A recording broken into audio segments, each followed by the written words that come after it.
प्यारे बच्चों, आज मैं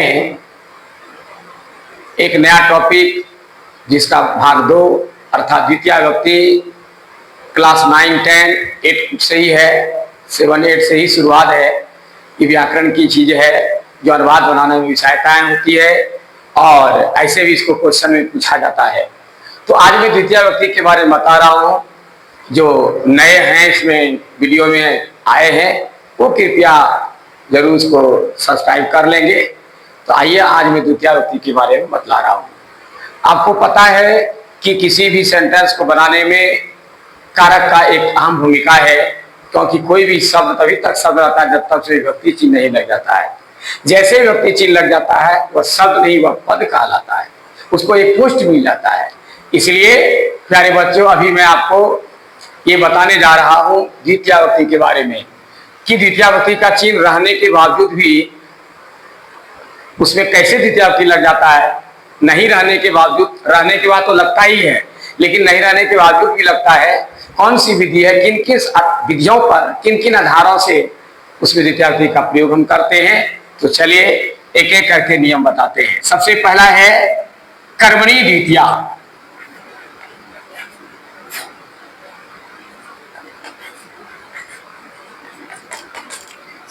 द्वितीय क्या है? हिंदी में कर्ता को प्रथमा, कर्म को द्वितीय, करण को तृतीया, संप्रदान को चतुर्थी, अपादान को पंचमी, संबंध को षष्ठी, अधिकरण को सप्तमी कहा करते हैं। तो उस आधार पर द्वितीय विभक्ति जो है कर्म कारक है। ठीक है, कर्मणी द्वितीय मतलब क्या हुआ? कर्म कारक में द्वितीय विभक्ति होती है। कर्म कारक में द्वितीय विभक्ति होती है।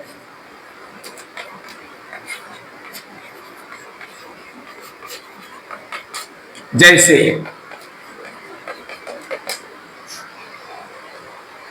है कि राम पुस्तक पढ़ता है, रामः पुस्तकम पठति। इस वाक्य में पुस्तक में क्या है? कर्म कारक है। आप देख रहे हैं द्वितीय विभक्ति लगी हुई है। राम पढ़ता है, लेकिन किसको पढ़ रहा है? पुस्तक को पढ़ता है, कर्म कारक के लिए इसे द्वितीय विभक्ति लगा। ठीक है, इस आधार पर द्वितीय विभक्ति रहने पर हम उसमें बालक शब्दरूप या फलम जो शब्दरूप का जरूरत पड़ता है उसमें द्वितीय विभक्ति ही लगाएंगे। नंबर 2, उभयतः, परितः, सर्वतः, पुरतः। उभयतः, परितः, सर्वतः, पुरतः इति योगे द्वितीय।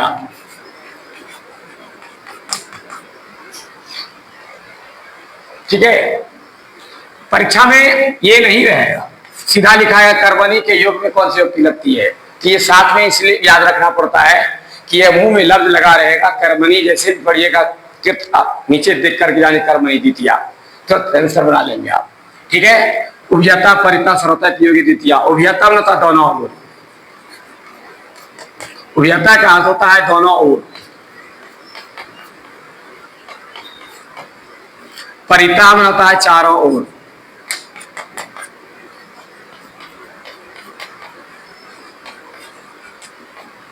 उसका सर्वता में सभी ओर।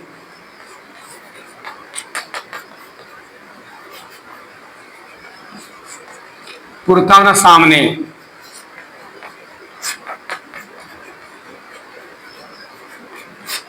एक होता अभितः, दोनों ओर।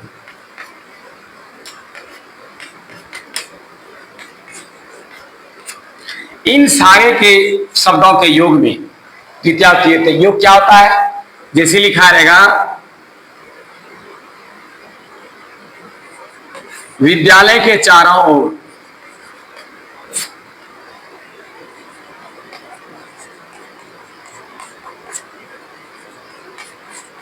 वृक्ष हैं, मान लिया जाए यही है, तो क्या लिखेगा? चारों ओर के योग में क्या है? के है, विद्यालय है, इसी में द्वितीय लगेगा। इसके योग में द्वितीय लगता है, तो क्या लिखेगा? विद्यालयम, परिता, वृक्षा सन्ति। कभी कभी आपको इस तरह लिख देगा और कहेगा कि विद्यालय में कौन सी युक्ति लगी है और ये किस सूत्र पर आधारित है, तो आपको लिखना होगा इतना बड़ा या नहीं लिख सकते हैं तो वहां ऑप्शन दिया होगा, तब तो शॉर्ट में ही लिखेंगे। अरे तो जितना याद हो जाता परितैती होगी द्वितीया या परिता सर्वतैती होगी द्वितीया सर्वता पूर्वतैती होगी, आधा भी लिखेंगे तो आपका गलत नहीं होगा। आइए अब इसका आगे मैं बताता हूं।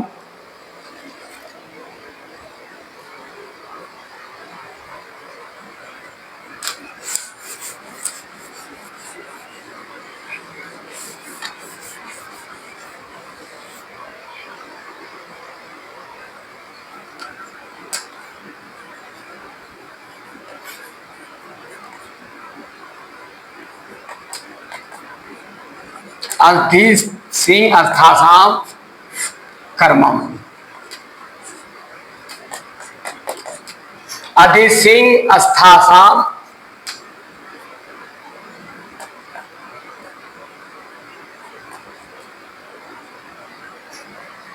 कर्मम। ठीक है, यानी अधि उपसर्ग के योग में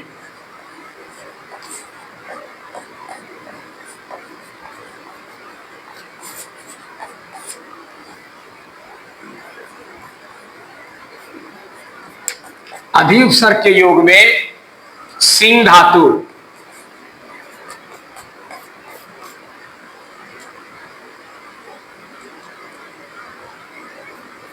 अस्था धातु और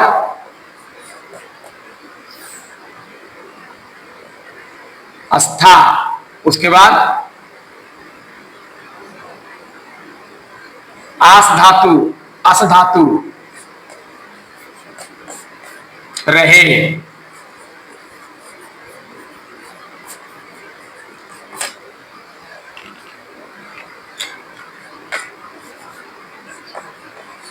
आस धातु रहे तो उसके योग में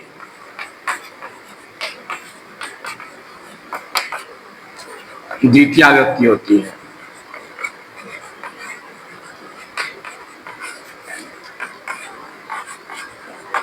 इसको याद रखिएगा।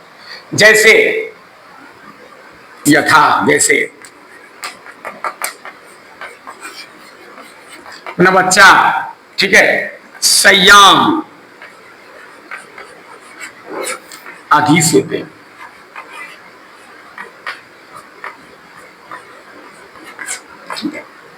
बच्चा बिछावन पर, है बिछावन पर में पे पर अधिकरण कारक उच्चारण हो रहा है लेकिन लगा द्वितीया क्योंकि अधि के साथ सिंह धातु है।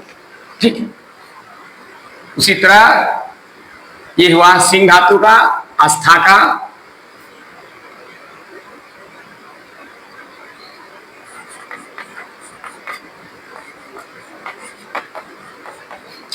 राजा सिंहासनम अधितिष्ठति,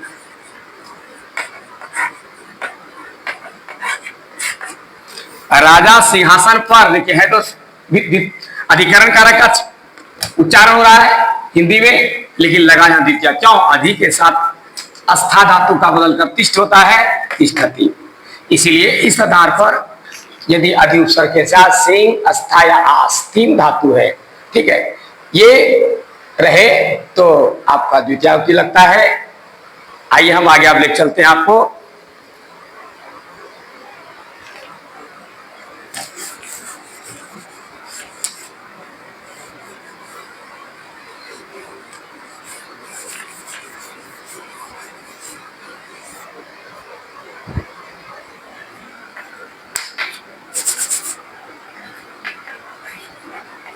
क्रिया विशेषण द्वितीया,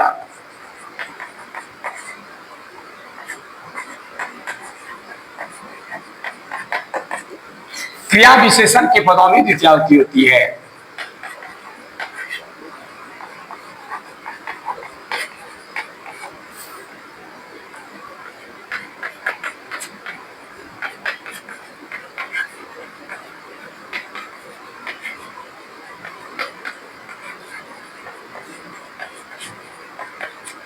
क्रिया विशेषण क्या हुआ? अब जैसे देखिए उदाहरण के यथा,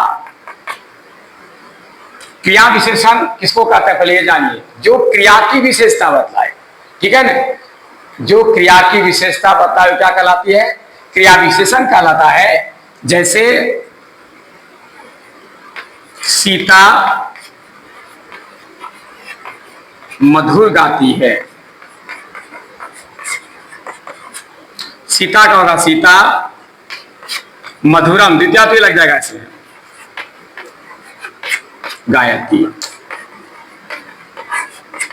इसलिए कि गाने की जो विशेषता है मधुर है, ठीक है। हवा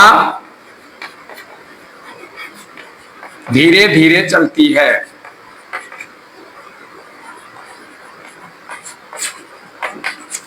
हवा का होगा वायु, वायु मंदम मंदम, द्वितीय लगेगा, चलाती।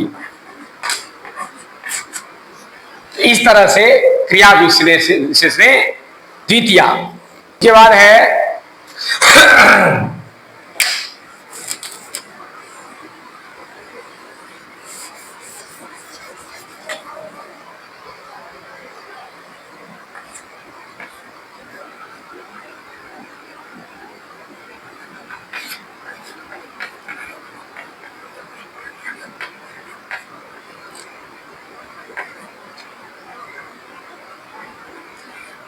काला धनुर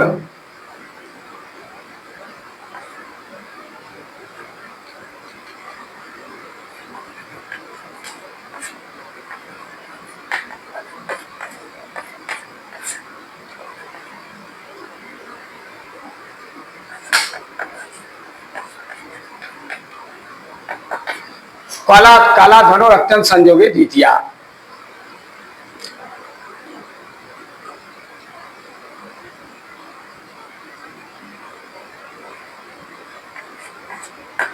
काला धनुर अत्यंत संजोगे द्वितीय, इसका मतलब क्या हुआ, कालवाची और मार्गवाची।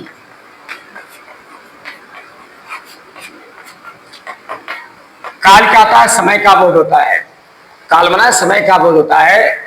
समय क्या हुआ, राम ने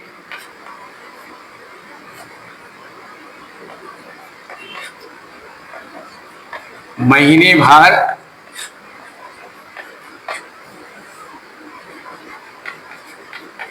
व्याकरण पढ़ा, ये हो गया आपका कालवाची, समय का बोध हुआ। दूसरा है मार्गवाची,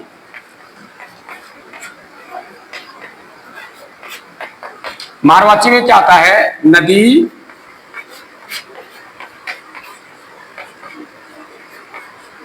कोस भर टेढ़ी है, ये रास्ते का बोध करा रहा।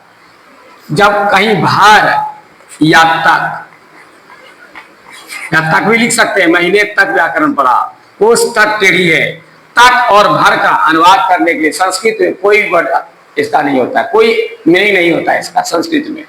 इसका प्रयोग द्वितीय लगा देंगे, इसमें द्वितीय लगा देंगे, इसका समाधान हो जाएगा। इसे काला धनुर रत्न संजोग द्वितीय, ठीक है। क्या होगा इसका, रामा मासम, द्वितीय लगा दीजिए, द्वितीय आ गया मासम। व्याकरणम पढ़ा, अलग लगा है वो पठा। नदी कोस भर टेढ़ी है, नदी क्रोसम, ठीक है, द्वितीय लगा इसमें कुटिला, कुटिल न टेढ़ा, नदी है स्त्रीलिंग इसलिए कुटिला हो गया। क्रोध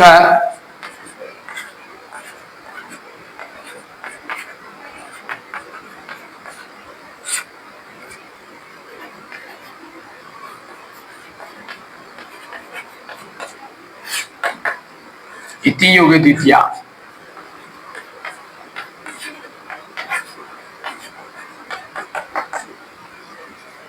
क्रोध ध्रुव योर उपशिष्टयोर इति योगे द्वितीय। क्रोध बनाता है गुस्सा, ठीक है, क्रोध धातु, ठीक है, या द्रुह्य धातु के योग में क्या आता है, द्वितीया विभक्ति होती है, जैसे रामः राम, श्याम पर क्रोध होता है श्यामम होगा, द्वितीया लगेगा। श्याम पर है अधिकरण कर रहा है लेकिन द्वितीया लगेगा, राम श्यामम क्रुध्यति, क्रुध्यति। राम श्याम पर क्रोध करता है, ठीक है। और राजा नौकर पर क्या करता है, द्रोह करता है, तो राजा सेवकम, नौकर पर सेवकम है पर अधिकरण लेकिन द्वितीया लगेगा, द्रुह्यति।